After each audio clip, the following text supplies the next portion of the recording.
Make a list of all the things you can do. Get right on those. Discipline yourself for those, both for the results and for the muscle and for the practice, so that when life hands you some big challenges, you'll be ready. But see, if you don't handle the small ones, you can't take care of the big ones. Here's the steps. Number one, find out how things work. The first key to doing better is find out. To change your life, really, you need ideas. There isn't anything an idea can't change. And Schoaf taught me the major problem is lack of an idea, not a problem. At first, I didn't have any money. I said to Mr. Schoaf, I don't have any money. He said, that's not a problem. Now, see, up until then, I always thought it was. I was confused. He said, no, the problem is lack of an idea on how to create money and wealth. It isn't lack of money, it's lack of ideas. So if you get the ideas, see, you can change anything. Now, to get ideas, you need a constant study of finding out. And they have to all be brought under the organizational structure of long-term collective vision. And in order to do that, you have to be disciplined. And any discipline, technically speaking, is an attempt to bring all those competing short-term impulses under a larger scale and more inclusive framework. You do that, and then, well, that's actually what gives you freedom. If you're going to mess around with very complicated and dangerous matters, you should really put your life together. We also know that the higher your conscientiousness, the lower your neuroticism. Conscientiousness does seem to keep neuroticism in check, and so I would say, and have said this to many people, clean your room, organize your life, get a routine, establish disciplined habits. The next subject is setting goals. Let me show you what turned my life every way but loose. Setting goals. Here's what can easily happen if you don't set goals. It's easy to let life deteriorate into making a living instead of designing a life. And we all have a choice. Make a living or design a life. It's easy to get trapped by economic necessity. But the best advice I can give you on how to break out of that trap is to learn how to set goals. Mr. Schoaf put it to me this way. He said, Jim, if you had enough reasons, you could do the most incredible things. If you have enough reasons. Write down your why. What are you doing this for in life? Your why should be something so big that it changes the whole outlook on how things are with you and your purpose. Think about your passion. Think about your opportunities. And that's how you find your purpose. When that why heats up with your passion, your opportunity, your purpose, then you'll find out.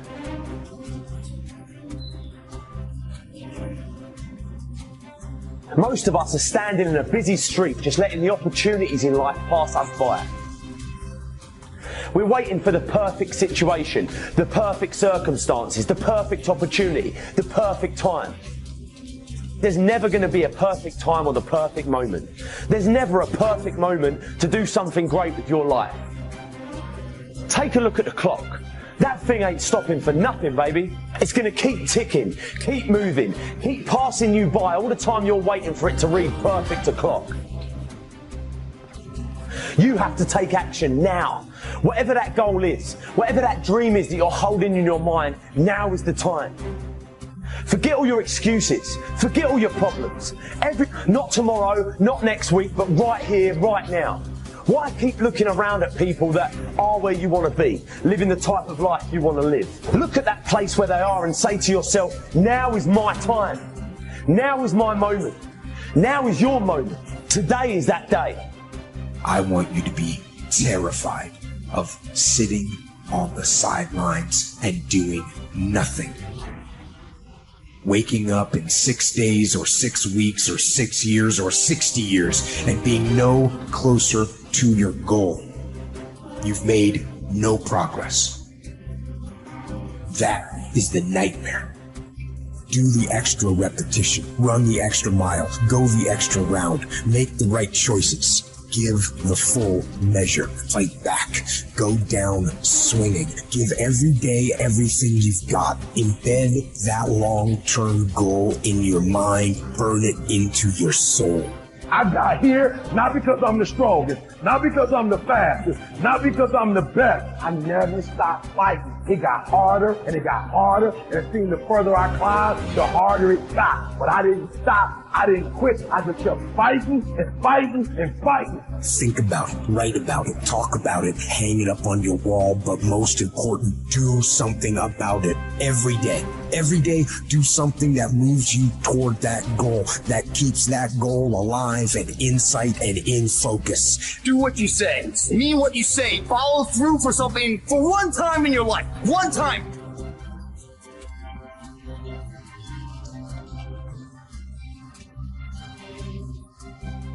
Most people can motivate themselves to do things simply by knowing that those things need to be done. But not me. For me, motivation is this horrible, scary game where I try to make myself do something while I actively avoid doing it. If I win, I have to do something I don't want to do. And if I lose, I'm one step closer to ruining my entire life. And I never know whether I'm going to win or lose until the last second. Temperance is not deprivation, but command of oneself physically, mentally, spiritually, demanding the best of oneself even when no one is looking, even when allowed less. It takes courage to live this way, not just because it's hard, but because it sets you apart. The warrior has awareness. We are aware that we are at war, and the war in our minds requires discipline. Not the discipline of a soldier, but the discipline of a warrior. Not the discipline from the outside to tell us what to do and not to do, but the discipline to be ourselves, no matter what. A weak mind must be constantly entertained and stimulated.